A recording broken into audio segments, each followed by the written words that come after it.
Damn it.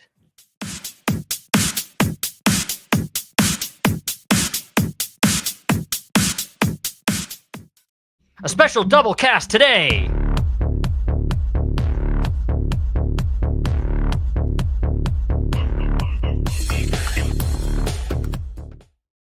We have crypto and things to talk about today. That's why we have the double. We have the politics, and we have the crypto, maybe some AI scattered in there. AI is complete mess right now from what I've been seeing. Funny how AI works. It's people think it's cool, then they're like, "Oh, we think we understand it," and it's like, "What the fuck?" Well, we've had a few people even in FazRadio Discord talking about that, and that newest model from ChatGPT, the 4.5, is causing some grief. It's too good, and people have gotten used to perhaps having a certain ability to edit something that's already been generated that they like, and they want to replace the word blue with green, and then it rewrites the whole thing and wrecks what people had originally liked about the answer. And that is weird. 4.0, sorry, 4 point the letter O, that, or 4 letter O, did that too. It didn't do it as much. You could con it into actually kind of building things with you. But every time I've tried to build anything, including code, it's been, it'll rewrite all sorts of shit you don't want it to. It's like, you tell it like, okay, keep this, and then just redo this part. And it goes, I get it. I'll give you exactly what you asked for and give you something totally different. Like, totally. It happens all the time. And it's like, okay, so 4.5 doesn't do it. What you got to do is you just got to cut out snippets and put it together yourself. I mean, actually do some work, will you? That's not what AI is for. AI is to replace humans, not to augment humans. Give it some time. They're gonna, once they settle down a little bit, there's gonna be APIs that come out to help you kind of direct their stuff, and then you can. I can see ChatGPT being a part of Microsoft Word or plugin, and you're building a document with it, and it'll come up with something. You can grab things out and put it in, and it may help you. So I don't think ChatGPT is going to stay. Don't they have their own AI already? Yeah, they canceled their partnership with ChatGPT recently. CoPilot, it calls. So CoPilot is ass. Okay. Yes, but it's just major ass. I don't know how Microsoft can fuck things up any more than they do, but CoPilot just doesn't get things when you talk to it.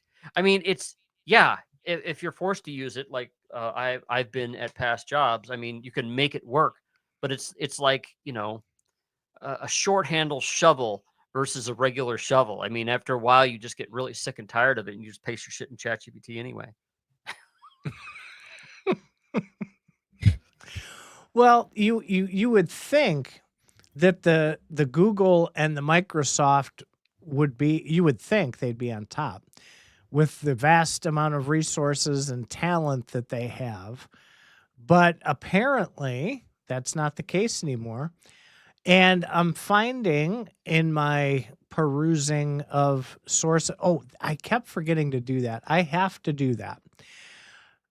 And I can't forget this time. In the show notes, I have to put the newsletter that I subscribe to. You guys would love this, and I'm sure people who are AI fans will. It's a newsletter that comes out every morning. It's not full of ads. It's not full of garbage. It's real good, solid AI news. And I've been subscribed to it now for, I want to say, probably the better part of a month. Somebody at work sent me the link and said, "Ooh, this is for you," because I was kind of the AI guru, and so she said, "Hey, I've been reading this," and is that what she said? That's what she said. Okay, go ahead. And it's really good. So I will, when I type up the show notes tomorrow, of course, because it's got to process overnight. I will absolutely drop that in there. and I hope they don't ruin it. It's fairly new. It's only been around for 5-6 months, I guess. And I hope they don't ruin it with ads and all that crap. But right now, it's fantastic. So there's I mean, it's like good news that you would want to read. It's not fluff. It's not them just putting something out to put it out. It's in-depth articles and really good stuff. Well, there's something similar. It's an aggregator that I do for crypto called Crypto Panic, and I subscribe to it now, but I haven't subscribed to it for years. And it just pulls up all the crypto articles out there. I mean, good and bad. So Crypto Panic is what I use for crypto. Here it is. It went into my email. It's called the Rundown AI. So it's the rundown.ai, and that's the mailing list you can subscribe to. The rundown.ai. There you go. Yep. Right there. There we go. For all your AI news facts. No, I really hope they don't ruin this one. This is a really good one. Now the camera's making me fuzzy, but it's good for a while. It's getting better. It's getting better. All right. So I wanted to talk about a few things today. I have the little politics moniker up in the upper right-hand corner because I want some politics in here. We want some crypto in here. We'll change the moniker depending upon what we talk about. Would you like to talk about politics first or crypto first, Mr. Titan? I can do either, but Mr. Zorro is an expert on both. Huh? I like his takes on both. He's our resident expert on politics and crypto. No, really. Me? So the conversations, the conversations we've had have been deeper, and I like that. Usually, when we're talking about an event or an issue or something, we'll keep it to one issue. And what I like about Zorro is he has a very broad sense and can talk intelligently across a whole spectrum. So when you said you wanted to do a crypto show and throw in some politics, I was like, well, dang, we're in. What happens is I see what people talk about on the Discord, and I'm like, that we need to talk about that because one, it's pissing people off or really amusing people or people really like it. But the important part is it's timely. So one of the things I wanted to get into with politics, I'll just start with politics then. Is obviously people know that I'm not the most conservative. I grew up in a very conservative family, and I did stop blowing smoke in my face. Grew up in a very conservative family, and I actually have a lot of conservative base to the way that I think. But I don't know. Ever since I was 9, my entire family is like, go and move out west to be with the tree huggers. So wow, now you know. Yeah, no, and you keep minimizing it. You are like radically far left. So okay, this is what gets me is I actually haven't changed that much, but I would say a lot of the United States has in the last 12 years, and so. No, I don't think I have. I said the same things when I was 17 and 18. I said the same thing when I worked with you in the military. No, I've all I've done is I've just stopped taking people's bullshit. That's it. People will just say things or they'll get disapproving, and I'm like, deal with it. I think that conservatives and liberals can play quite well. There's plenty of ways to stop with things. People do this with religion and politics at work. Why don't they do it at home? But for some reason, people feel the real need to piss each other off. And maybe it's because they have problems with authority or problems with other people sounding better. I don't know. But I don't like the idea of pissing people off. I like the idea of finding other people sounding. What? That was me. Sorry. I like the idea of finding a middle ground. Although very recently I'm kind of drawing a line at some things. And that I would say I'm drawing a line now at on the Discord in the past, we get some cray people on, and I would just talk to them, and I just let them go and let them go and let them go. And then I started realizing that these people were actually doing these dog whistles to other people in the Discord. They're doing these. They're crazy was encouraging other people's crazy, and it's like, do I really want to do that? How about I just talk about what I find sensible and see what people think, rather than just let other people um, just throw out everything. And so now I'm less interested in talking about certain conservative subjects. I'm still very fiscally conservative. You're a tightwad, in other words. So people need to Scrooge realize McFaz. people need to realize that money is a big scam, and anybody who thinks otherwise is lying to themselves. Money, banking, all that stuff is a scam. That's why we like cryptos, because we'd like to think that it wasn't, because you can hold it in your wallet. But give it time. Give it time. People find a way to scam that. It's already happening, right? LastPass found a way to scam people out of their crypto. Well, no, I just posted. Listen, I just posted in the crypto channel right before the show. Good source, Jameson Lopp, one of the Bitcoin OGs, posted the legal documents from a case. One of the people at Ripple, Chris Larson, had a ridiculous amount of crypto stolen, and the FBI tracked it back to his LastPass. He kept his freaking seed phrases in LastPass, and when it got hacked twice in 2022, that's where it leaked from. They determined that. So now this is opening the floodgates, apparently, and LastPass is going to be last to disappear if this I hope so. Well, susses out. I hope that LastPass, they haven't been doing well with their security, so I hope they get busted or fade away into obscurity.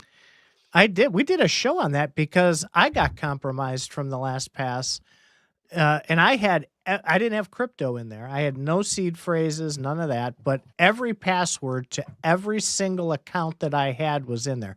Luckily and thankfully, I have a YubiKey as my 2FA, and I don't use the Google number generator. I use a different one.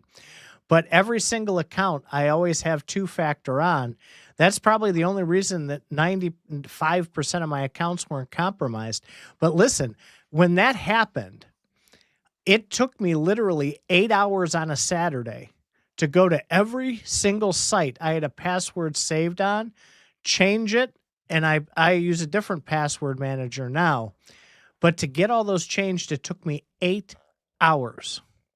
Oh, it took me longer than that. Furious. I still have a lot of BS wallets that were still in LastPass that I haven't changed over. But I had always put my most important stuff in my hardware wallets. Anyway. Well, yeah. Anyway, I wanted to get to politics here. So I've been noticing a lot of things going on lately regarding what Trump is doing, because Trump is the new president. He wants to show that he's going to do all sorts of things, and I've been watching over the years how people react to Trump, and how conservatives react specifically, because things that I talked to conservatives about in the 1980s, they're completely 180 degrees now. You know, the same people that worship Reagan, they don't follow Reagan. But they'll throw him out there as a figurehead. And so what gets me is the Trump news is getting more and more negative each day, or risky. So Trump is axing this department. He's axing that department. He wants to get rid of he wants to defund the IRS. He wants to get rid of income tax. He wants to raise tariffs. He wants to get rid of all these government jobs. Well, a lot of those things, in fact, just about all of those things, generate income for the United States. The IRS, they keep the books. They make sure that they collect tax from people. regular income tax, that's where the United States gets its bread and butter. If you defund the IRS, they're going to have a harder time chasing that down. Then government contracts, they run a lot of things in the United States.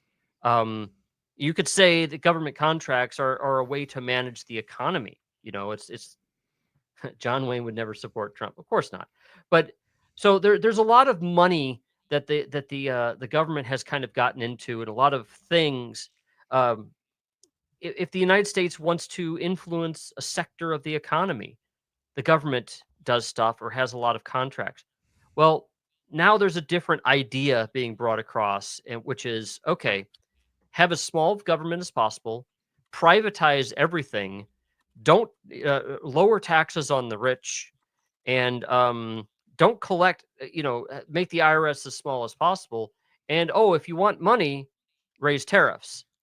And I'm having a little bit of a problem understanding, one, how that's actually possible, and two, I have a hard time understanding. Okay, you will. And two, I'm having a hard time understanding how all these people who are having their jobs cut and livelihoods removed, and I'm talking about farmers and veterans, 80,000 people from the Veterans Administration are going to be cut. Okay, so all these people are being removed, not being paid, and all these people are not going to be serviced anymore. And what why are they having why aren't they having more of a problem? Or are they just too shell shocked? Go for it, Mr. Titan. Oh my God. So your 3-hour diatribe there.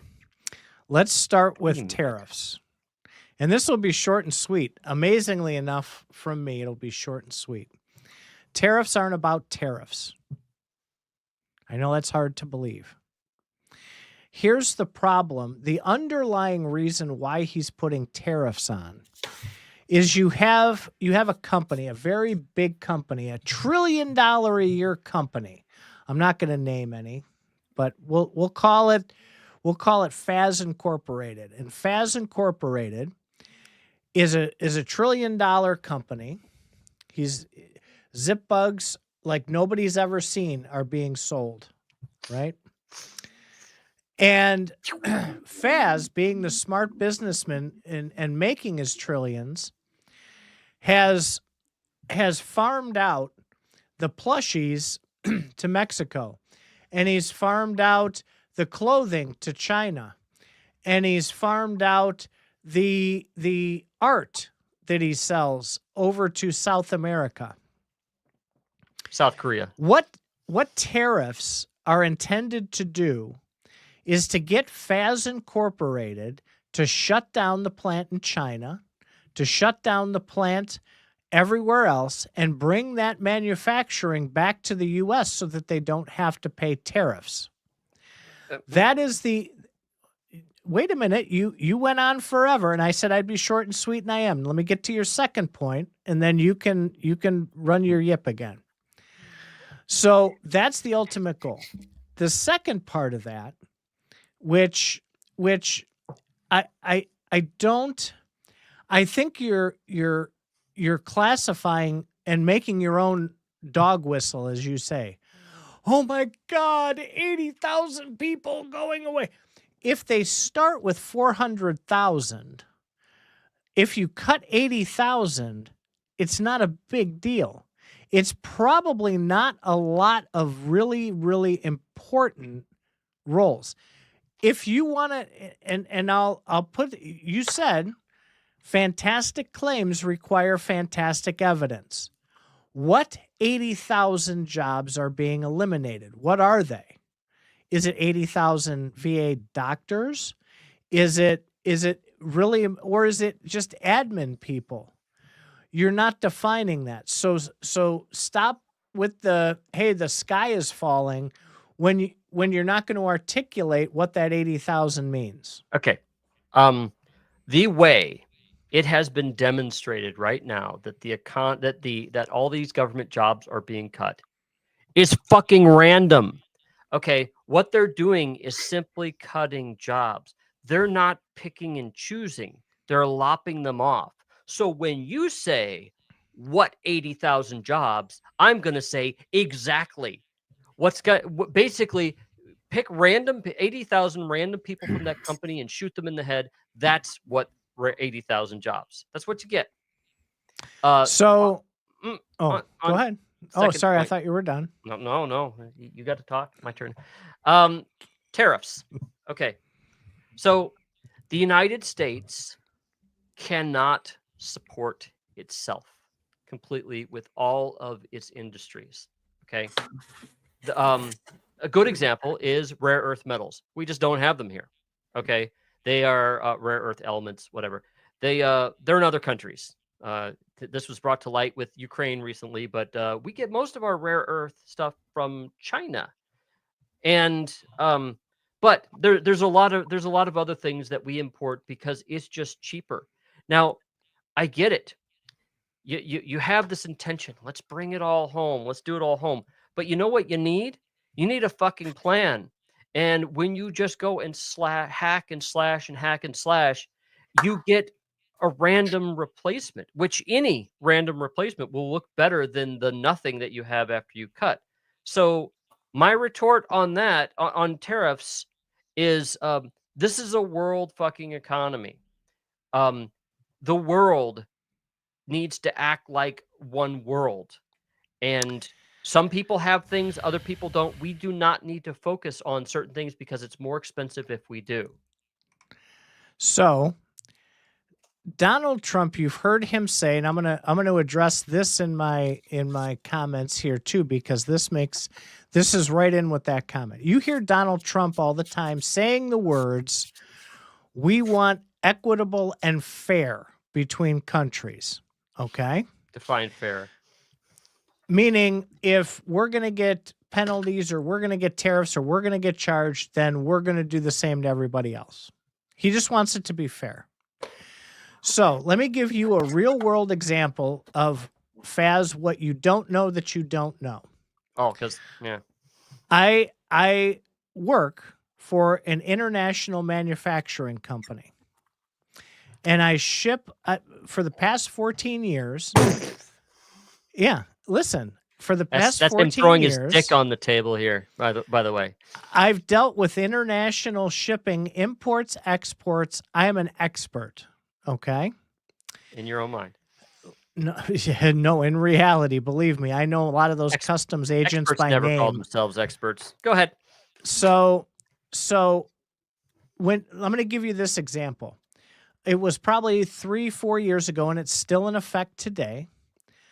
Mexico, they shut down imports of things like hardware, screws, nuts, bolts, all that stuff. They also shut down textile imports, said you can't import textiles anymore. So what do you think that did when we were trying to ship hardware down to Mexico? Couldn't do it. Couldn't do it. And if they did, they would let it in with like a huge, and I'm talking astronomical, tariff on it. So they wanted to protect the Mexico economy by doing that. That's why Mexico did that. So when you look at it from another perspective, meaning that the U.S. isn't taking it to that extreme. They're not saying you can't bring those goods into the country. They're saying you can bring them in, but if you want to bring them in, you have to pay a penalty, just like you're charging the United States when it exports its goods. So it's a couple of layers deeper than you understand on a lot of different levels. And that's what Mexico was trying to do with that, is bolster their own economy by manufacturing those things themselves and essentially forcing Mexican companies to buy that country's products to help manufacturing and jobs and everything in their own country. So if you're agreeing with that, You have to agree with it on the U.S. side as well as the Mexico side. It isn't a one world economy like you think it is. It's really not. All the countries have some sort of same reciprocal things. So that's why you've heard Trump say, if we're going to charge exactly the same tariffs and treat imports the exact same way that our exports are treated, that's all he's asking for.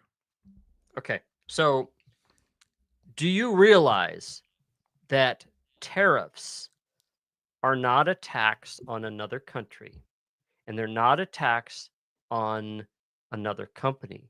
They're a tax on you. Okay. So if iPhones, so if electronic components have tariffs and you want an iPhone, you are going to pay 20% more. Not the country, not the company. You will be. Now, this reciprocal tariff business makes it so that everybody's hurt. But the point is, the United States is acting like a tariff somehow punishes people. When you put a tariff on another country, your people pay the extra cost because that tariff needs to be paid for. When there's a reciprocal tariff, you have even more. So tariffs don't work. They do. No. Let me give you another real world example. So Canada is now we're putting tariffs on Canada for lumber and stuff like that now, and they're doing that with eggs. How much do you think eggs are going to cost? Right now, they're $7 or $7.50 in Oregon, where I'm at. Here you said $8 here. $8. So you're gonna you put tariffs on things, and this is a slightly different subject. We put tariffs on lumber. Canada says, "Oh, you're hurting on eggs, huh? Well, we'll just put tariffs on that. So when you buy eggs, there you go. You're gonna pay more for that." And in fact, well, if they import something, then their people would pay more for eggs. But no, they're exporting, so we're gonna pay more for eggs. So prices of eggs are gonna go up. So we can what? Own the fucking Canadians? No, we just shot ourselves in the foot. Yeah, we're gonna be buying less eggs. And yeah, we're certainly motivated to have more eggs. It's going to take us a number of years to to get things back into place and get that ramped up. And then you know what's going to happen? Then supplies are going to change. Eggs are going to go down to $3 or $2 or whatever, and it's going to be all out of balance. And then all of a sudden we don't need to what? We want to start exporting eggs because we have too many. Well, we can't do that because then they're not going to take them. Tariffs are a way to piss other people off. And Trump would like to think that he's scaring people with this. I guarantee Canada and Mexico are going to fight back. Canada is already fighting back. And I agree with them. So there's so much here. Every time you talk, you bring up these other things. And let's talk about eggs for a minute. And tariffs.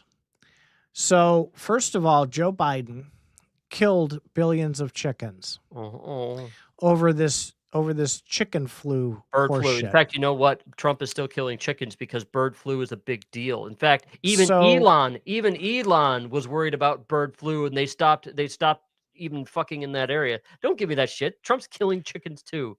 So answer me this. Riddle me this, Faz. Riddle me that. You have these chicken farms, okay? Do the chickens have play dates? If there's an outbreak of bird flu at Zorro's chicken farm in one corner of the country, and you have a chicken farm in the other part of the country, are those chickens going to get together? Are the people who run those chicken farms going to get together and spread the chicken flu? The equipment, you asshole. The equipment. Okay. So you guys are swapping equipment? So you use equipment to transport. Okay. When you use equipment to transport and you go to one or two different places, you have people that handle the chickens, and the people they get bird flu. Now It's not transmittable to humans. it's transmittable to chickens through humans. Do you think the chickens need to get together? Okay, humans on an occasion can get it, but if you're handling a bunch of chickens, you're gonna get other chickens sick. The whole Yeah. point is a bunch of chickens got bird flu, and what they do is they kill a whole bunch of them to keep all the other chickens from getting bird flu because it doesn't end well. Hmm. So that's the thing. You can deny virology, and you can deny that humans die from COVID and stuff like that. But what you'll find out is when money is involved, all of a sudden people agree that certain diseases are bad, and bird flu is a bad one. So that dovetails in to the second part, that we're all paying $8 for eggs, and tariffs are going to kill it.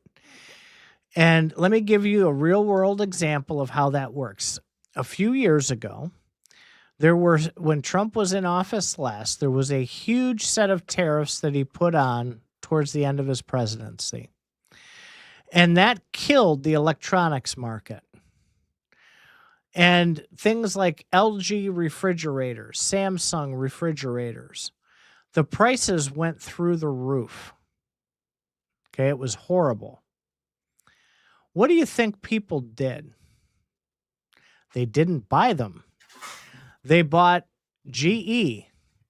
They bought Amana. They bought brands that were not being sent from tariffed countries at much lower prices because there were no tariffs.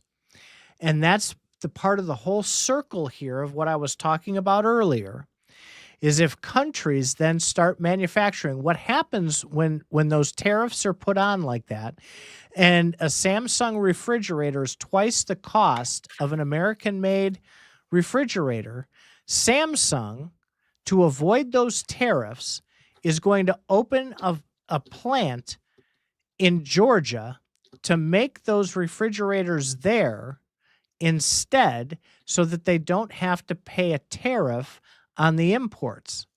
Does that help or hurt jobs in the economy when Samsung does that? Right now, the United States is farming out all these plants to other countries, to India, to China, where it's cheaper. When there's tariffs, it goes the other direction. These countries say, well, we're not going to sell anything with these tariffs, so let's open a plant in the United States and do that. Do you know how many countries and foreign companies do that now? If you go to the Southeast United States and see the diverse variety of foreign companies who have opened a plant in this country to avoid those tariffs, taxes, duties, and all that other nonsense, that is why it's an underlying issue. Those tariffs are not to scare people. People or companies, it's to let them know you either produce them in the United States or we're gonna tax the snot out of you. It is a big possibility that is strategy that he's using for tariff it will push the United States into that. Meaning every company gonna start basically creating everything in-house here. Okay. I need to add something here, because Mr. Titan is talking about encouraging other countries to buy real estate in the United States instead of shipping.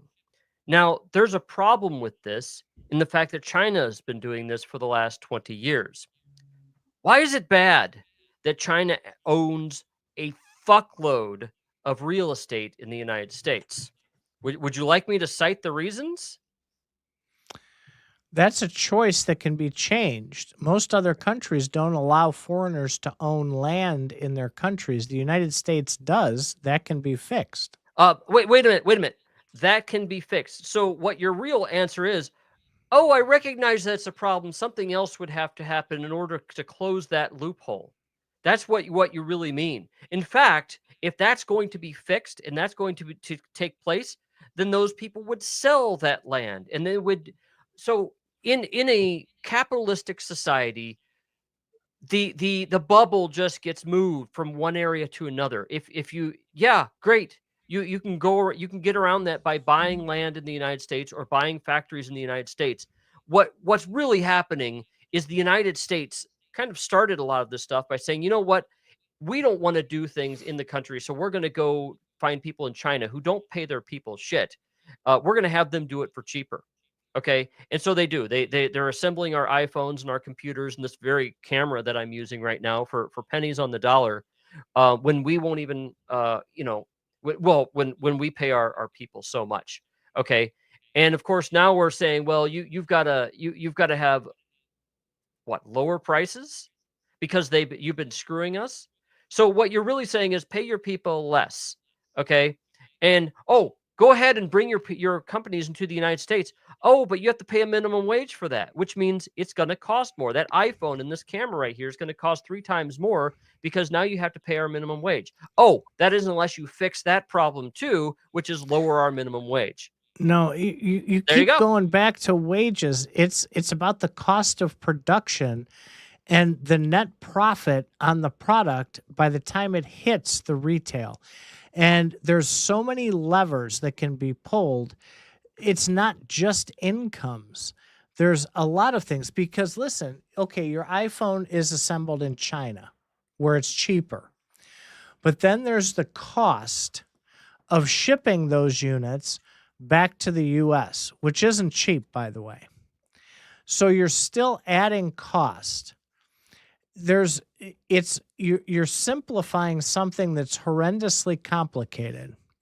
US is the biggest exporter of food in the world. What happens to those people after tariffs? After those reciprocal tariffs. What do you mean? What happens to them? So we make a lot of money selling soybeans to China because a lot of people in China like soybeans. Well, what happens when tariffs make them grow all the soybeans in China rather than the United States? We stop being able to sell soybeans to the world's largest consumer of soybeans, which means what? We can't sell the soybeans anymore, and so the farmers get fucked. So again, you're simplifying something complex. If it's Me and reciprocal, demology, we're both simplifying it.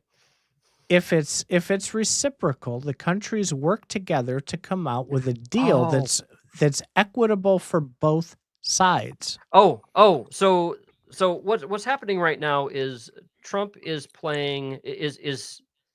taking lots of risks with our farmers' income right now, our farmers' income, our people's income. And what he's thinking is if he scares other countries, he's literally said this: we're getting shafted. We're going to charge tariffs until people lower their prices. What if they don't? Which I predict. It's you are so stuck on this prices thing. Because it's called money and it's called jobs. That's where that is. If you can't sell the soybeans, you're not going to have the jobs. And if you don't have the money, you can't even buy the soybeans locally.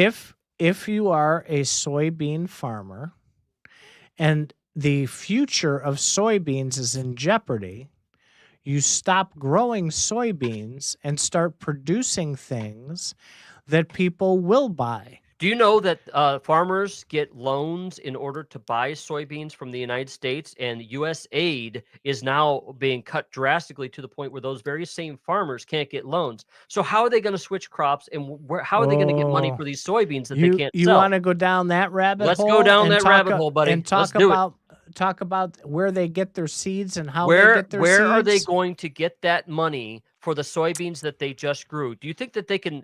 Okay, I'm all about them switching crops. How are they going to get paid for the ones that they can't sell anymore? Where's that money coming from? You stop producing them, and there it is. And being a farmer's a risk. Do you know why You're not the United guaranteed States anything? Do you know why the United States even subsidizes their own farmers? Because it's such an expensive job to do that everybody got out of it. Do you know how many farmers there are in the United States? There's not a ton. Okay, they're all subsidized by the United States. I recommend watching a documentary called King Corn, Watch that documentary. It's all about how the federal government subsidizes farmers to make it so that they can become our breadbasket. Fine, put on tariffs. Stop cutting money to the farmers. I mean, continue to give money to the farmers. Give them a break. Pay them off. If you're gonna screw them over, now they're all bankrupt. Now what? Who's gonna be the farmers now? Oh, we got to do this. We got to switch crops. Where's the money coming from? Well, technology has helped this. farms. No, I'm not. I never said you were stupid. What I'm telling you is that automation will take a big role out of the farming industry.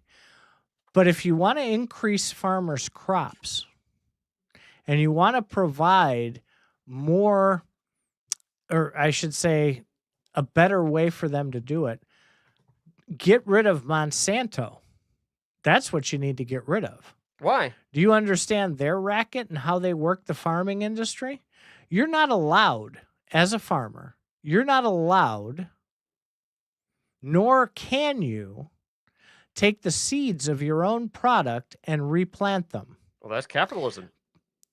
They force you, and they even cut the ability for the things that you grow to be able to propagate themselves so that you can't use the seeds the next year. You have to buy new seeds, and the price of those seeds is astronomical. And here's, if you don't understand how ridiculous this is, there were, and I say were because it went through the courts, and you can chat GPT this one. I know you love to do it.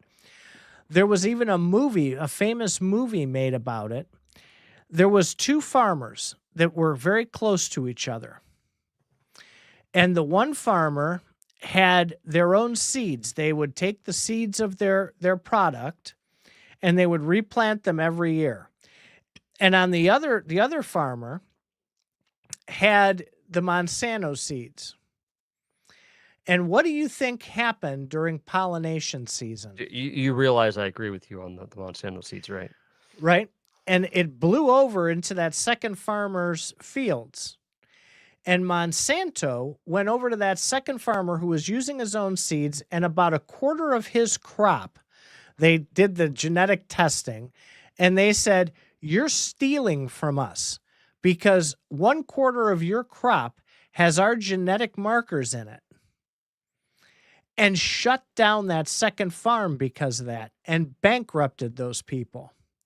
Okay. So this is not isn't pie in the sky, Faz. Wait a minute. It isn't these poor farmers. This isn't a reason against tariffs, or this isn't a reason for tariffs. This isn't a reason for anything. That's a totally separate subject. I'd like to stay on the subject. It's not that you dragged us into this with that comment about poor farmers. Specifically, okay, Brent here says he lives in Fresno. Farmers aren't hurting. So I looked it up. Farmers in Fresno are facing significant challenges due to tariffs imposed on imports from Mexico, Canada, and China. Retaliatory tariffs. Apparently, in California, they sell tree nuts to China, up to 75% tariffs. So there's revenue losses here. They're projecting that a new trade war could result in California farmers losing up to $6 billion in revenue annually. So, well, due to water rights, I'm going to have to say that's probably a local conversation about water rights, how that complicates tariffs. Tariffs is something new that's been added to the California water rights problems. Actually, from what I recall about pistachios and tree nuts, don't they require a lot of water? I think they do. Okay, sounds like they might need even some more help. They need more water. Well, that too. Well, you know what? You know what the government did with water in California. Trump turned it back on. They turned it back on. Unfortunately, now their reservoirs are even lower, and it's really bad idea. See, you have to manage these water rights too, and if you manage them badly, then everybody goes without water. But that's a different conversation. Did the little fish die? Did the little fish die? Fish die.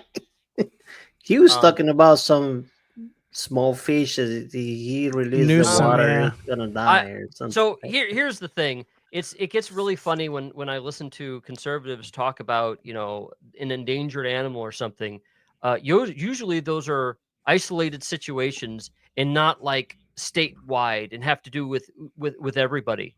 They're like, oh, any situation. So and so was not allowed to do this at school. Therefore, everybody's we're all freaking out now because everybody can't do this. Yeah, because of a little fish. I would have I used to work for Fish and Wildlife, and I can tell you that there's certain places that the fish would probably be. It probably wouldn't be everywhere.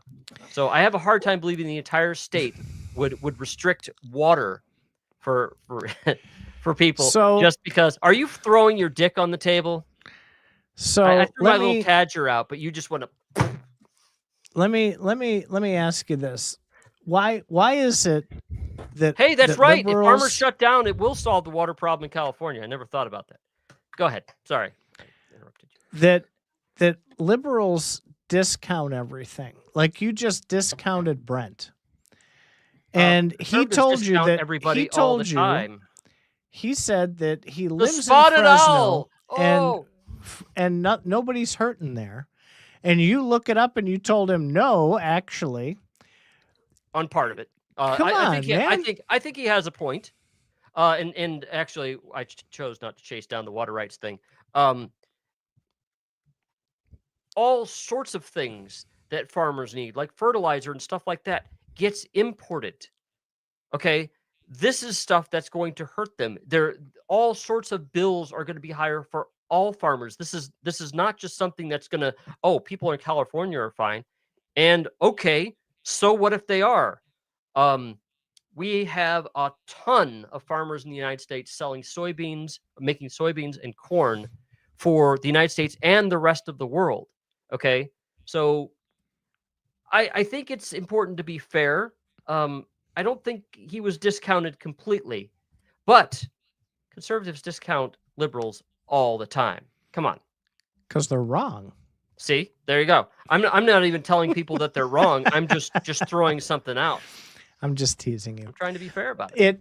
Listen, so we don't know exactly what's going to even happen with that. We've seen already where Trump, his second day in office, he said, "Oh my God, tariffs to the moon for Mexico and Canada," and 2 days afterwards, they said they would come to the negotiating table, and Trump said, "Okay, we're going to pause that until we can talk about this." Yeah, you know what? He's actually been a little bitch about those tariffs because the apparently what Mexico did is they promised to put people on the border that were already there, and Canada promised to increase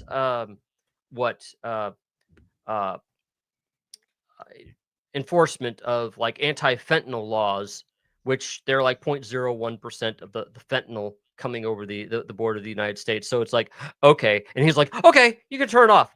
Yeah.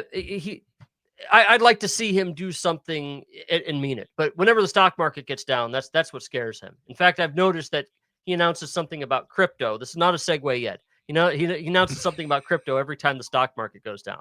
What I want to get to, though, is don't conservatives realize that they're being fooled by a lot of this stuff? Because Trump, no matter what he says, no matter what he does, and a lot of it is very cruel, they just go with it. And I want to hear some conservatives tell me in the chat here. They're fine with it. Conservatives, I grew up a religious conservative.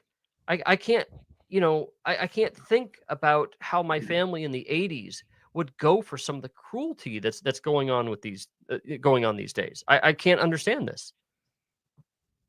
Let's talk about transgender mice. That's hilarious. This guy talks about transgender mice in the State of the Union address. He should actually know what the fuck he's talking about. Has nothing to do with transgender mice. What he was referring to was transgenic mice, but he didn't know what the fuck he was talking about. And so what are transgenic mice good for? It's good for modifying their DNA so that we can make them more closely match certain things that we'd like to test them for, maybe things that are more human. Okay, He has a problem with that, but he's calling them transgender. Why? Because that's a dog whistle. He wants to throw it in that category. It doesn't matter if he's wrong. And you know what people do? They just lap it up. They're like, okay, he said it, therefore it must be true. And no matter no matter how it gets shown to be wrong, it doesn't matter. People could just continue to think that way, and then it's all about transgender mice. Oh my God, they want to put $8 million toward transgender mice. No, it's wrong. And there's a lot of things that are said that are flat out lies and that they're intended to deceive. And Trump supporters are perfectly fine with just, okay, that's fine. Or I didn't care anyway, or whatever. That went both ways, man. Because you had Brandon up there on the stage saying if you took the jab, you're not going to get sick. And we know that people lapped that up, and that wasn't true too. So it goes both ways. Wait a minute. So there's a lot of things, like if you drive to work, I can tell you if you drive to work, you're going to make it to work. Well, unless you don't. Okay. In fact, there's more people that drive to work and don't make it to work, most likely, than people who die from the jab. So was I lying? No. So he basically said, hey, our CDC and our health authorities here have made a determination, and I'm communicating that. Now, what does Trump do? Trump says, wait a minute, let me pull this out of my ass. Ivermectin. I would like you to take this horse medicine, ivermectin, and that'll solve your problems. Okay, is Trump a doctor? What the heck? So why is it okay for Trump to pull ivermectin out of his ass, but it's not okay for Biden to cite the United States health authorities and the WHO when they talk about the jab being good for you? You answered your own question. Apparently. The authorities. They're not the authorities because the ivermectin came from his authorities. He didn't just pull it out of his butt. I'm trying to get the point across. He actually did. I'm trying to get the point there's across. There's so few doctors in the United States of the world that can even be in the same room with somebody talking positive about ivermectin and COVID. It's laughable bullshit. Okay. And we need to start calling this out. And this is what I'm not getting. I'm not getting why people just go along with it. Why people start defending it, saying, well, we don't really know. How can you really know? Well, they're called studies, people. We've done these studies on RNA vaccines for many, many, many, many years before COVID. How many studies did we do on ivermectin? I don't know. Doesn't matter. Trump said it, therefore it must be. I don't understand this blind defense when what the Democrats are saying can be backed up, but what Trump says, he gets a doctor, somebody with a white coat, like the people who did cigarette ads in the 1950s and said, smoke this. I'm trying to put the point across to you that both sides do the same thing. And those were two examples of where they did the same degree. thing. To the same degree. I mean, that's because like ivermectin has been around for 50 years. That's like if I shave my mustache and you shave your entire head and beard and body, that you go, well, you shave too. No, they're actually different. They don't do the same thing. You can link them together and say, well, okay, sometimes Biden says things that prove to be wrong, but he's also doing it with a lot of evidence behind it. Now, I'm not trying to say Biden's the best person in the world. What I'm trying to say is he came along with much more evidence than Trump ever hoped to do. Trump simply just shouted people down. He still does. So why do people defend this? They all do. And people defended Biden when he was in office. People defend Trump when he's in office. And the next president's going to have people defending that president. I don't defend Biden as much as defending a process. I prefer, I respect a process that has evidence and that's reproducible. We talk about this a lot. Okay. I don't care who you are. You could be Trump. If it's reproducible, it's true. Just if you remove the messenger, okay, and you just test the message. If it's reproducible, it's true. That's the thing. Now Brent here says, well, we know what we get with Trump. He gives the game away due to his narcissistic nature. Conservatives like their bullshit in their face. We don't like the majority of people in this. Don't like that the majority of people in this country lie. I don't know. I don't like the fact that people lie to my face. I call that gaslighting. But okay. I don't know why a conservative would trust that more. But I do know that conservatives do like the genuine article.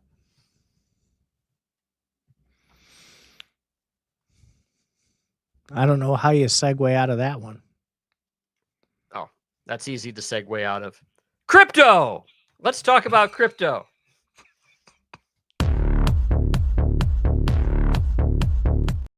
We're now talking about crypto here on FazRadio Live.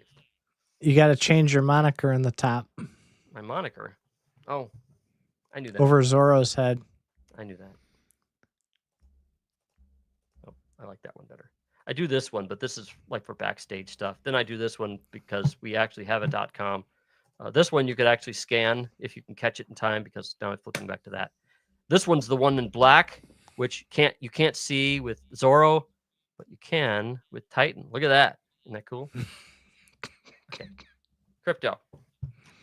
Now, Trump apparently is doing some good things about crypto.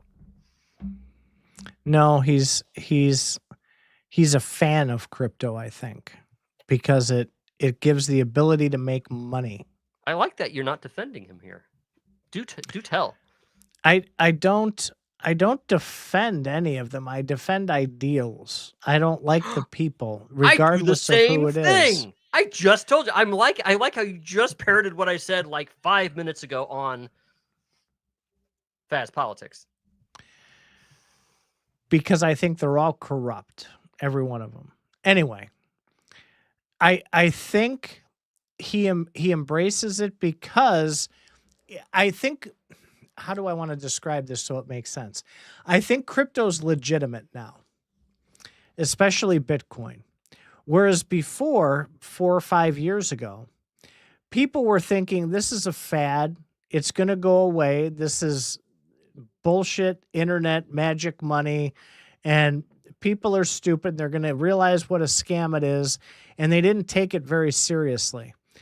And I think today they're taking it very seriously, and they're going, you know what? People are making some serious bank with this, and we can make bank with it. We can make ETFs out of it. We can do all this stuff, and people in retail will buy it, and companies will buy it, and countries will buy it. So let's ride the gravy train here. Let's ride the coattails of this and see where it takes us. But it was legitimized, I believe, to a point to where he knew he had to get on that bus. So that's where I think for lack of a better way to put it, the focus of Trump's way of dealing with crypto is being done. And I think the crypto czar is a great idea. It'll help suss out a lot of this. I think getting rid of Gensler so that the economy of the crypto universe can finally relax and get back to focused on building things instead of worrying about if they're going to get sued next week. I think it's a pretty good thing, but it's still not a guarantee, because now we have to watch what they're building. People were saying just a short time ago, just a year ago, oh my God, I can't build this. I can't do what I want to do because these handcuffs of the SEC and lack of regulation and everything. That was their excuse as to why they couldn't build things. Well, guess what? That's all gone now. There's no more excuses. So it's time to put up or shut up. It's time for crypto to be fully legitimized or walk away. And there's going to be, we talked about it on this show. I said, this is the time when it's going to be shit or get off the pot, because you're either going to build something that's going to be worth something, or it's going to be real easy to see through that veil and realize that it's a scam.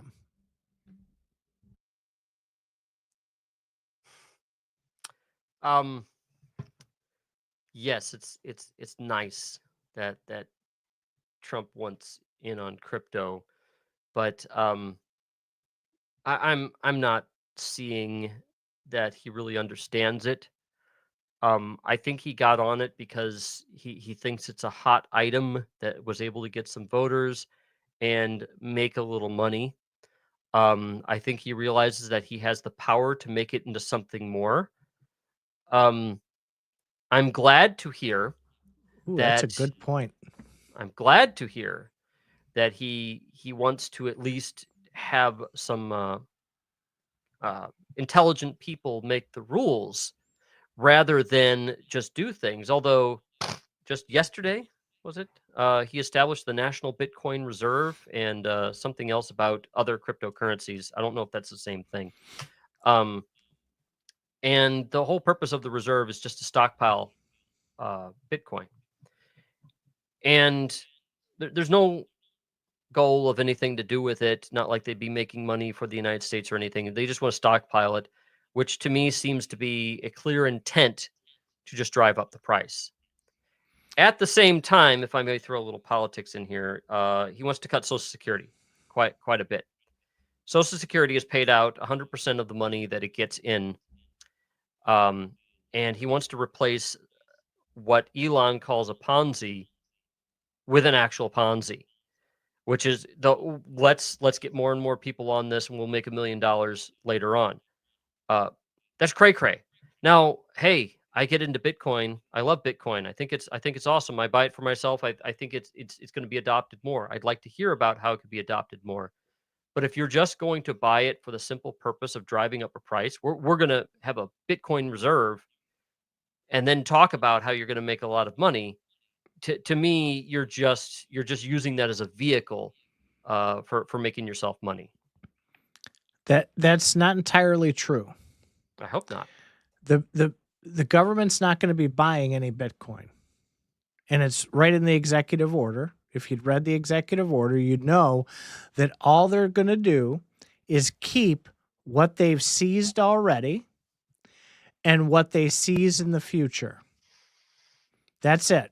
Yeah. And it says in there, if they do purchase it for whatever reason, that it will not be from taxpayer dollars.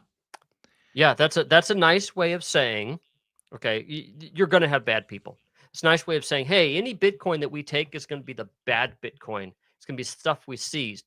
Well, remember what they're seizing came from somewhere. Okay, so if an exchange gets hacked and Binance gets hacked and all this money goes to a bad guy, and then that bad guy's money gets seized, they need to give it back to Binance. And that's part of the executive order, that if it's found because of a criminal enterprise, it will be distributed back to the victims. So basically, only the free and clear Bitcoin that is seized properly will be stored as a store of value with the U.S. government. So And Trump did a speech to where he said he's pissed because the government sold a bunch of Bitcoin. And if they'd have held that Bitcoin, it would have been worth $17 billion. And they sold it for far less. okay, wait a minute. So Again, that's you're talking Ponzi numbers here. Okay, so the United States frequently seizes money. They seize value from people, no matter what it is. It could be yen, it could be rubles, it could be Bitcoin, and they sell it for whatever reason they sell it for. Who cares? Now keeping this, the whole if now I think you need a reason or a mandate to keep it. Now, if the mandate is simply to just hold on to it to save money, um, that's a Ponzi, okay? Because you're causing other people to think, oh, this is more rare, that the price is going to go up, and then we're going to use this. We're going to wait for everybody to buy into this so we can sell it later. Okay, that's ostensibly what the purpose is. Now, of course, just establishing it without a purpose gives people the ability to say, well, we'll sell it later. But really, they want to drive up the price. That's why they're doing it. And I would suggest in 4 years, when Trump is done, the price is going to go down significantly. The U.S. government's going to be selling a lot because Unless Bitcoin somehow gets some traction, some real traction in the world in the next 4 years. They want to manipulate the price of that market as they did with the regular market. That's what they want. Look what's going on right now. Trump says we're going to put 250% tariff on Canada. Guess what happens? Stock market falls. Bitcoin falls. And then they buy a bunch of stuff. And then they announce the next day, we're going to have a crypto conference. We're going to make a crypto this. We're going to do that with crypto. They've been timing those, and then the price goes up, and then people sell. Now, I'm curious who's selling. Go ahead. Sorry. You got to go back sometime in history. And if you remember when Bitcoin came out and crypto came out, the first hands that touched this market was the users, the people. The government didn't have any control of the market or the crypto or Bitcoin as well. And because they didn't understood what was going on when everything started, right? So, and it has been like that for years until they start hearing people, and this thing came more popular in the world, and everybody started using Bitcoin, and then people start using Bitcoin, and people start selling and buying stuff with Bitcoin. Then they realize, oh shit, this thing get really out of control, and we didn't control it. We weren't the first in getting into this technology. What they want is as well is the technology behind, which is blockchain. And yes, Donald Trump is using this now because, like Faz say, it's a hot topic right now, and it has been a hot topic for the last few years. And anything that make them more popular in the world, they will use it in any ways to get things done in their end. It's a good thing that they're getting related into crypto and Bitcoin, but I think the real reasons we don't know what the hell is the real reasons behind them to get into this market. And a good point that Titan mentioned before is that innovation, and probably they saw that as well, and they probably are thinking, well, this thing comes with a lot of innovation, this technology, and we can do this in the future, and we can do that. Obviously, imagine this, right? So imagine the government now trying to make a real path to this technology. What I think they're trying to do as well is trying to control it as much as they can, so in the future they can basically reshape and control economy systems. Because one of the greatest thing behind the crypto world is the technology, and it's the blockchain. And people don't see that. People just, and I understand, people just see money is coming, money is out, money is coming. People's trying to just get. Some people try to get rich, and some people just try to get some money out of this. But we need to understand that the innovation behind this is the technology that all these markets have, and probably they're trying to do that. Probably they know stuff more than us already because they have more power to do research more faster, to do tests more faster in these technologies, and we'll never see that, in the publicized. I think it's a good strategy what they're doing, I don't know. I guess so. But at least they're paying attention to this technology. And in a good faith, if they want to really do something as far reshaping a new economy for the United States, for the world, um, they're going to allow developers to, come with different methods of how to do a better use of this technology. That's what I believe as far as that. I think it's even a little simpler. It's a very hedged, very no lose situation for the government. That seized Bitcoin. It didn't cost them anything to get. So they sit on it and they say, you know what? If it goes to zero, who cares? We didn't pay for it. But if it goes to the moon, we take all the winnings, baby. Wait, And that's why I think it was very specific that they said they will never use taxpayer dollars to buy more Bitcoin. wait. It did cost them money to get.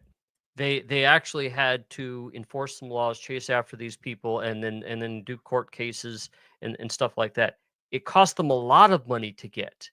That money needs to be paid back. And if the point is to go after crypto offenders, and that money's got to come from somewhere. In fact, that money was probably just cut by Elon recently. So yeah, they need that money. So that's bullshit that it didn't cost any money to get.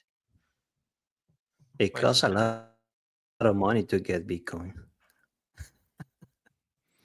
Well, But sorry, I cut you off there, Zorro. no, I thought you that's took fine. a breath. I thought you were done. No, that's fine. I think I don't know. It's weird. It's weird the way they work. And I think last year they were getting a lot of bunch of bitcoins and buying more. Now they dumping a lot of Bitcoin as well, so it's weird. But at the same time, hey, we're here now. We're promoting Bitcoin. Now we're gonna do the reserve of Bitcoin. We're going to do this. I strongly agree that it's something behind that. Obviously, I don't know. I don't see what's going on right now as being responsible with their Bitcoin. I do like the fact that the SEC is now in charge. The guy in charge is, positive toward Bitcoin. And I like hearing that they're putting together like a consortium of people. But I would hope they come up with real uses for Bitcoin rather than what's been happening with the latest executive orders. Trump's executive orders are simply saying we choose to think this about what subject we need to enforce. We choose to say, for example, that there's only two genders. That's what we choose. It's not a what's scientifically true or not. This is what we choose. Now there are people with XXY chromosomes and single X chromosomes that don't fit in XX or XY. Those people are now in legal limbo. But what I was getting with the Bitcoin is I'm hoping that they don't choose to believe certain things about Bitcoin. I want to see them reference actual evidence about the security of Bitcoin. Based on what the news is saying, and as far they getting all together, all with the developers, the real people that actually understand the technology and actually understand the market and the crypto world. I hope, like you say, I hope they real listening to these people, to the actual developers that are trying to do something with this technology. If they follow that, those guidance from these actual people, that real developers, I think they're gonna do something amazing out of that. If Donald Trump just come and after listening all these people and say, "Well, I want it this way," well, we fuck again. I'm gonna be honest to you, because you can't. We know, everybody knows. We know that this guy don't know nothing about crypto. I mean, he really understand it. probably he might have some basic information based on what. He's doing what he's told. He Yeah. 4 years ago, he was completely against it. He said it was based Right. on thin air, and even then, he was doing what he's worried. And 4 years ago, when he was the president the first time, he was only promoting the power of the dollar of the United States. He was promoting that all the time when he became president the first time. And yes, and the dollar will come back and will be more powerful. This now he's all Bitcoin this now, But yeah, when you notice Trump that stakes, Trump University. Trump University, when you notice a president doing that, that's when you start really understanding that. Well, he don't know what the hell he's doing. He's just a guy that act the way more that by his reactions. One day maybe he wake up with thinking in something. I think this is gonna be great. There you go. Let's gonna do it. Boom, bang. And, I think it's amazing what the way. Yeah, I don't know. Uh, but at the end, if they really planning to do something, and I think they're doing, and getting with all the developers behind these technologies, and they follow their advice as far that, I think it's gonna be great. If not, we're gonna be really pushing back in where we're standing. They're going to set Bitcoin back several centuries, in my opinion, Yes, if they mishandle that, because yes. people will see, oh, Trump just wanted to make money on it, and he just wanted to just get in early and stuff. That's what we're all doing right now. We're getting in early because we know it's going to be something better. But that's why you invest. You get in early because you trust it. You know it's going to go somewhere. It's a good chances that happen. Yes. Yeah. That's what I'd like to hope. And I would hope that he does something responsible with it. Based upon what I've seen, he governs by the seat of his pants. Um, there's no plan for what to do once we cut all these once Elon cuts all these government services. It's just we're done. And they're thinking, oh, probably the market will take care of it. But I noticed that Elon hasn't cut anything that benefits him. Why is that? What? Oh yeah, has space contracts been cut at all? I would think somehow that going up into fucking Uh, space is more they, expensive, and you could save a lot more money than, I don't know, money that we give to farmers or well, jobs for veterans. Seriously. you just mentioned space, the company of Elon Musk. Yeah. Space. Uh, No, the place. It's above the earth. Unless you think it's flat. It's the space is above what's the earth. yeah. It's above the Okay. atmosphere. And we want to Elon wants to go to Mars. It costs a lot of money. It costs Yeah, trillions, hundreds of trillions of dollars to go to Mars and it's, establish something there. probably he did a smart move in going into the politics with uh, um, supporting this new presidency. Um, He you was know, smart the by bit- selling his soul, yes. yes, and believe it or not, before Trump, there was a lot of regulations against him or against his companies, especially SpaceX and and EV cars and all that. So I'm guessing that now he's in a better position as far as politics. He might get in some goodies from all of that. Of Some course. benefits. Of course. Yeah, Yes. he will. Yeah. Will we? No, I don't think so. He's gonna sell cheaper Why Tesla defend it? and EV. Okay, that's the thing. Is okay, fine, this. Other people are gonna figure this out, but they're gonna defend it.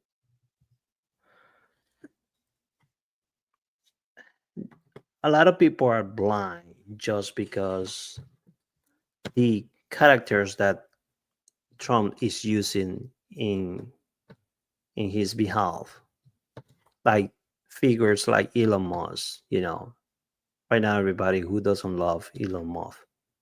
So, you know, I loved him a number of years ago, but over the last couple of years, I've started to see his true colors, and he has gone from somebody that appeared smart. He's probably a good investor, um, but I think he's not appearing smart anymore to me. we talk about that. Remember that, Titan, when we were talking about Elon Musk, and when I explained as far uh, smart people and use your common sense, probably he's a guy that use his common sense in a high level, but you normally will see it in Twitter. Oh, he's the smart person in the world. No, he's not. He's just very good um, actor using the common sense, and he got money, he got power. You got money, you got power. Anywhere you are in the world, um, the real smart people is the people that work for him and make things happen in his companies. That's it's a little bit sad, I think, about the state of capitalism when we're really just seeing these large companies, Jeff Bezos, Mark Zuckerberg, Elon Musk, they're catering really heavily to the government now. Jeff Bezos is backing off of, you know, things that he wants in catering to the government. Mark Zuckerberg has removed moderation and fact checking from Facebook. Mhm. Elon Musk, of course, we all know he's turned X upside down and backwards, Yeah. and is now a Trump mouthpiece. Um, I'm having a hard time believing so many people will just switch like that. They're all about the guy, and his own AI Grok frequently debunks him on things that he says. If you were to ask Grok Uh, today if Elon Musk is telling the truth about X, Y, or Z, it would disagree with him. uh, this is based on my own experience. I had been testing Grok for the first time it came out. Comparing all that, what the capabilities of Grok, what it have as an AI, and compared to ChatGPT. I still see the ChatGPT is way better and advanced of the AI from Elon Musk. And if you remember well, there was a couple of news way before ChatGPT came out the first time. Elon Musk was the first guy to start to complaining about ChatGPT, and it's all about competition. I think he was kind of jealous about this guy that ChatGPT came out first, and when he saw that, he started creating his own AI, and he was complaining big time about ChatGPT, and you have to shoot it down and this.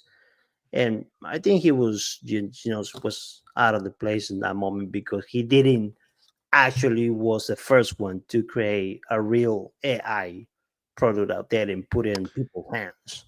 You know, Well, and they well, now start working in Grok and all that. But based on my own tests, I think Grok is just very basic and it's failing apart a lot. you I'm not sure you realize, but Elon Musk funded ChatGPT to begin with. Some portion, yes. He gave tons of money. The emails are online for everybody to read. He cut off funding because of the direction that Altman and that original board were taking with chat. It was supposed to be an open source. That's why it's open AI. It was supposed to be open source for the masses. And that's where Elon's getting a lot of flack now because what he's doing is he's creating Grok in the image of what he thought ChatGPT was. And he started complaining about how it wasn't open anymore. And then the guy goes and puts it behind a paywall for Premium Plus users. So that was the biggest complaint. But the reason he's building Grok is because he wants to see what actually ChatGPT was supposed to be back when he was funneling hundreds of millions of dollars into OpenAI. That is why Grok is falling behind. But I do think that over time, we've seen it and we've reported it on this show, how quickly, bang, bang, bang, this stuff can change almost instantly. So I wouldn't count it out for the long term. And I've watched Grok grow. I agree with you, Zorro, because I play with it too. It isn't quite up to where all these other ones are, but it's making progress. There's no doubt about it. And they need more information, which is what he's using X platform for, and this new voice on Grok to gather information to be able to help train the model. So I do think that he will continue to be a major, major player in the AI markets. No doubt about it. Well, he's got such a large company. I mean, how could he not be? Microsoft came late to the game with console, video games, for example. They came in with the Xbox. They're way behind, but they poured money into it, more money into it, and they basically chalked up Xbox as a loss for 10 to 15 years, and they had all sorts of money to just throw into it. Yeah, they'll be able to catch up. And so, yeah, Elon is now one of the richest people in the world. If he dumps a buttload of money into Grok, I'm sure he'll catch up. But I am curious to see if ChatGPT keeps doing things intelligently, he's going to have a hard time catching up. Just remember, though, Elon can use ChatGPT to help him write code or do strategy for his own company, for Grok. Yeah, and all the companies are doing that. Again, it's not, you're making it sound like it's isolated to Grok. It's not. Every company is, and you've even said it on this cast, companies aren't scrupulous. They don't always follow the letter of the law. They're going to do whatever they are going to do until someone tells them they can't do that. Well, my observation is that companies do whatever is needed to do to make money. And sometimes when they make a fair amount of money, sometimes some of them get to be a bit activist. But then when their money becomes threatened, they'll get activists as long as they have a good income. But as soon as their money gets threatened, activism goes away. Well, the same goes for what you were talking about a little bit earlier with Zuckerberg and how he lost the moderators on Facebook's platform. I have a hard time. I do want to push back on your point there a little bit, because if it wasn't a successful model, Zuckerberg's not stupid by any means. He was obviously a genius to take Facebook where he took it. However, if his model with the moderators was a winning model, he wouldn't have given it up. X gave up that model. There's a reason that Zuckerberg did too. And it's because, for whatever reason, that is, I'm not trying to tell you what it is because I don't know myself. It was a bad move to have that there. And it might be because of the times too. With the times changing and the presidential changes and the societal changes that are taking place, it could simply be an adaptation. Or he looked over and said, actually, X is doing way better than we thought it was going to do, and we're losing eyeballs on Facebook to X. So we need to make some radical changes here. It could be any of those things or all of those things. Either way, people don't make radical decisions of that magnitude without having a ton of data behind it that tells them that's the smart move to do it. I'm not aware of X, that's Twitter, doing better after him cutting the company by 90%. I'm really curious where Well, people are getting those ideas from. you gotta remember something. We, I mean, if we see it that way, yes. We're looking into Twitter, and and probably everybody thought that, oh, Elon Musk is coming on board and he's gonna make Twitter great again. But probably that wasn't his real purpose. He just bought Twitter just to get a channel in his preference He and bought it. He bought it for $44 billion, billion. Yes, and its current value is estimated at $9 billion. Just yeah. want to make sure that people understand the numbers and don't lie to each other about his level of success. He just purchased his own media to And it, for him. That's it. and it might Pretty much. just be that he was planning to. I have a feeling that he was in bed with Trump when he went for Twitter, and he said, "You know what? I could give you Twitter if you let me do things for the government." Now, I think personally, Elon's motivation is to get to Mars. I don't think he gives a shit about helping people. I think he wants to get to Mars, and I think he's been promised that he could get government subsidies and funding and approval and marketing to go to Mars. That's what I think he wants personally. That's an interesting take. I wouldn't immediately discount that, but I would say that I think Elon, and I talked about this with Zorro when you were gone.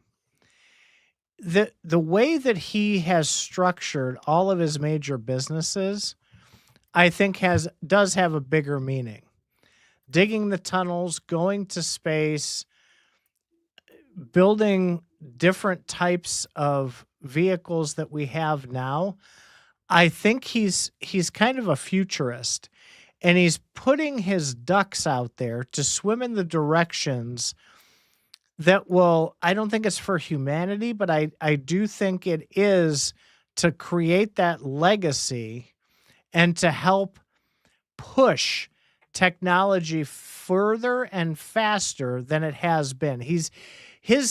For him, the catalyst is acceleration of technology. Technology, Does that make sense? Acceleration of technology needs broad use. It needs money. It needs people being interested in this technology. But if you cut the underpinnings of the economy, you're not going to get this money and broad use to help accelerate technology. You want people to be using stuff a lot so that they can try it out and test it out and see, oh, what worked and what didn't. So you need actually people flying to Mars and back a lot for those rockets to be made more reliable and for him to get the foothold that he wants to do. What I find a little suspect about this, and it's kind of a weird thing, but I was thinking about the Mars thing, and he's shooting straight for Mars, and he's got these self-landing rockets, and he's talking about these robots. He's building these robots so that they can function on Mars and help build the ecosystem on Mars to make that happen. Why wouldn't he first test that on the moon? You would think that you want to do a dry run or two. Hey, will these robots be able to do what I think they're going to do? Will we be able to use the technology of the self-landing things? Let's test it right here locally. And if we can master it on the moon, we know we have a better chance to master it on Mars. That's part of his plan. He's not doing that. Yes, he is. No, That's yes. what Starship is. The whole purpose of it being able to land on its own 2 feet and take back off again is how you get to the moon and back. Okay. So yes, he does have plans, and if you've been following this, as you like to say I've with me, seen, yeah, I've seen zero on that. None. you've got it. You got to. It's. I've been following space stuff all my life. I'm very aware of his plans to land on the moon. He just doesn't want to stay there. Now, it might be that once he starts getting to the moon, he changes his mind and just takes what he can get and starts establishing a moon base. But this is well known, and Starship is designed to go to the moon and back. Wow. Okay, I'm sorry. I feel really stupid now. I mean, I've looked into all this stuff, and I mean, I've he's not. literally never seen anything No, about him practicing on the moon. I saw as well, but he's not promoting too much that as Mars, because Yeah, he that's want to all keep I've it. seen and heard. Because he It's want to keep it. He want to keep it Mars as the main it's being developed as a point. key component of NASA's Artemis program to land astronauts on the moon. Yes. So I've been following this for a while. He needs that in order to go there. But you're hearing about Mars because that's his ultimate goal. He just wants that to be just a stone's throw away. Okay. Well, hey, I learned something tonight. Well, here something else. If you're going to say that you learned that he wants to go to the moon, you've also got to be accepting that we've been to the moon because that's whose shoulders he's standing on top of. That's where he learned all this information was free data given by NASA. NASA has made pretty much all of what it does public to the world. That's why India can land on the moon, and why a private company, Phoenix, that is it Phoenix? Firefly, the company named Firefly, just landed on the moon. Where we have gotten so much free data from NASA. That's why he's able to go to the moon, and you might not have heard about it right away. He's trying to do the basics, take off and land with the same ship. That would be awesome, and he's doing that. You need far less fuel to do it on the moon than on the Earth, and he can do it on the Earth. He proved it already. So yeah, many times. In fact, he even has the boosters. It's kind of funny. The boosters land themselves too, and he had them landing themselves in the ocean until he's like, you know what? We can land these at the very same place that the rocket took off from, and now they have this thing where the boosters come down. I don't know if you've seen this, but the boosters come down and land, and they're captured by the launch, by the arms of the launch gantry, which is great. The only bummer is the last two that he's launched have exploded. He's 2 for 4. That's what I saw that article. He's 2 for 4 with those new ones. He might be getting too cocky, but I know he's being aggressive. Well, and he's a move fast and break things kind of person, which is what all of business seems to want to be. But you can't do that as much with government. See, government moves fast when there's a natural disaster. Okay, if there's an earthquake, I went to a foreign country recently, about a month ago, and they had an earthquake a number of years ago, and they completely rebuilt the city that I visited. It was great. The city was very modern. Everything was new. Everything was up to date. I felt like I was in Futureland. But you can't do that to any odd American city right now because we have so much stuff that's already there. It costs money to knock the stuff down. Earthquakes are free. So, well, for Elon to go into the government and cut all these things, in one sense, that's free because now it needs to be rebuilt. The only thing is about that rebuilding is it takes a long time to rebuild, and Trump's successor is going to be rebuilding the government that he's tearing apart, and they're going to have things their way. So I think that's a problem. It's like what he's doing with the market. The prices spike up, then they fall down, and so all these government jobs are going to go down and are going away. People are going to lose a lot of money, but then it's going to get built back because we still need to give these people jobs. Well, apparently they're gonna now select the people based on their real skills to hire people again. Okay, so great. That'll work for the 4 years that Trump's in office until the rest of the United States, who's represented by other people, are going to get Yeah. in and make it a bit more fair. And we Yeah. we talked about this a little bit, where Yes. Trump had said that DEI causes lesser experienced people to get a job. When if you actually read and look into what DEI is, it's all it's doing is getting people into the interview room. It's like it's getting a diversity of people into the interview room. Once they get there, they got to be qualified on their own. There's no quotas that you have to hire 5 black people. Okay, what they're saying is we will encourage you, not require you.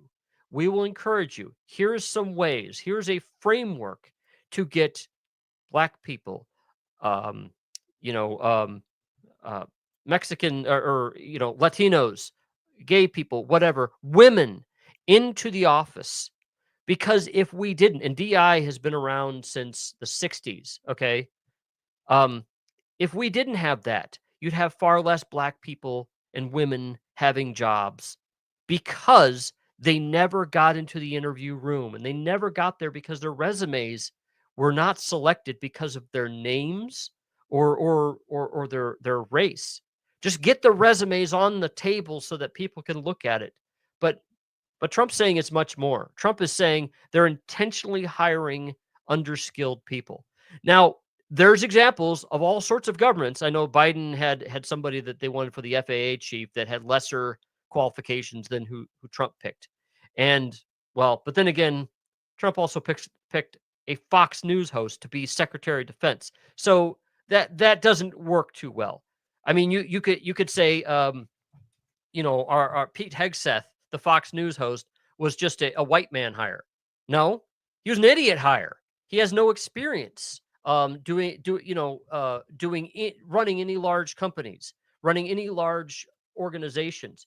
Yet he is running the largest one in the world now.